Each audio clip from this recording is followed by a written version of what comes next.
Dixit jewellers, जीवनदीप निवास, bypass road, BCS, Shimla. मंगलवार को शिमला में आयोजित पत्रकार वार्ता के दौरान नेता प्रतिपक्ष जयराम ठाकुर ने कहा कि कांग्रेस द्वारा खुलेआम आचार संहिता का उल्लंघन किया जा रहा है।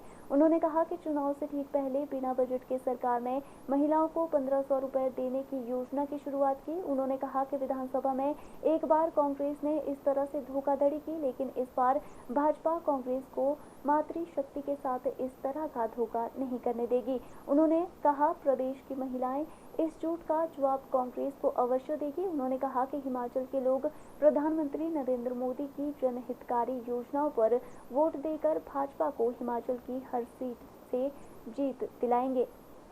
महिला के साथ किया वो वादा 1500 रुपए हर महिला को दिया जाएगा 18 से 60 साल की आयु की, उस पर कोई भी काम नहीं किया। और अभी बजट पारित करने के बाद 5 दिन बाद मुख्यमंत्री जी को ध्यान में आया कि हिमाचल प्रदेश में क्या पूरे देश भर में लोकसभा के चुनाव हैं। एक प्रेस कॉन्फ्रेंस का आयोजन किया जाता है और 5 मिनट की उस प्रेस कॉन्फ्रेंस में घोषणा कर दी जाती है हिमाचल प्रदेश की सभी महिलाओं को 1500 रुपए 1 अप्रैल के बाद हम देने की घोषणा करते हैं। 5 दिन पहले बजट पारित हुआ। बजट के अगर हर मद में अगर आप देखें तो बजट प्रावधान उस स्कीम के अंतर्गत है ही नहीं, जिक्र ही नहीं है। लेकिन उसके बावजूद चुनाव आ गए और चुनाव आ गए तो चुनाव जीतना है। फिर से झूठ बोल करके किस सेक्शन को हम टारगेट करें, टारगेट करने के लिए वही सेक्शन ढूंढा जिस सेक्शन के साथ यानी कि हमारी माताओं बहनों के साथ जो झूठ बोल करके विधानसभा के चुनाव में जो काम किया उसी काम को फिर से करने की कोशिश की है।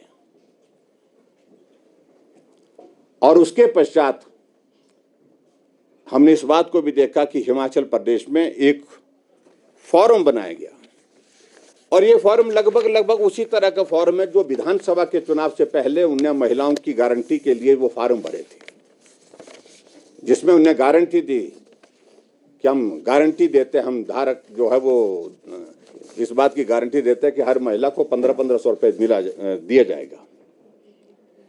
अब उसी तरह का लगभग उसी तर्ज पर फॉर्म बना करके फॉर्म भरने की प्रक्रिया शुरू कर दी गई, जिसमें एक तरफ पूर्व में प्रधानमंत्री रही श्रीमती इंदिरा गांधी का फोटो है और दूसरी तरफ वर्तमान मुख्यमंत्री सुखविंदर सिंह सुक्खू जी का फोटो है। और उसमें बड़ी दिलचस्प बात है कि महिलाओं को गाड़ियों में भर भर करके लोक मित्र केंद्र तक पहुंचाया जा रहा है कांग्रेस के नेताओं द्वारा। महिलाओं को भर भर करके घर से गाड़ियों में BDO के ऑफिस में, तहसील वेलफेयर के ऑफिस में पहुंचाया जा रहा है और उनको एक ही बात कही जा रही है कि अगर फॉर्म भरने में आपने विलंब कर दिया, देर कर दी, तो उसके बाद जो है आपको आपकी पात्रता नहीं मानी जाएगी। मुझे पूरे हिमाचल प्रदेश से दर्जनों फोन कॉल्स आई है पंचायत के चुने हुए प्रतिनिधियों की,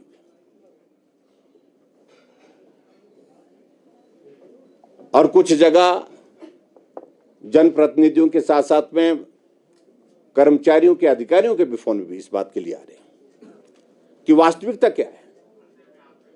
और इसलिए इसमें आज हमने उचित समझा कि जब आचार संहिता लागू हो चुकी है पूरे देश भर में, हिमाचल भी देश का हिस्सा है और हिमाचल प्रदेश में भी आदर्श आचार संहिता का जिस प्रकार से उल्लंघन करने की कोशिश कर रही है कांग्रेस की सरकार, उसके संदर्भ में चुनाव आयोग को ज्ञापन दिया। आज हमने ज्ञापन देकर के अपनी बात वहां पर कही है। हम CEO को मिले हैं और हमारे माननीय विधायक भी साथ में थे, हमने अपनी बात रखी है और मैं इस बात के लिए हमने आग्रह किया, हमने मांग की है तुरंत प्रभाव से ये फॉर्म भरने की प्रक्रिया को बंद किया जाए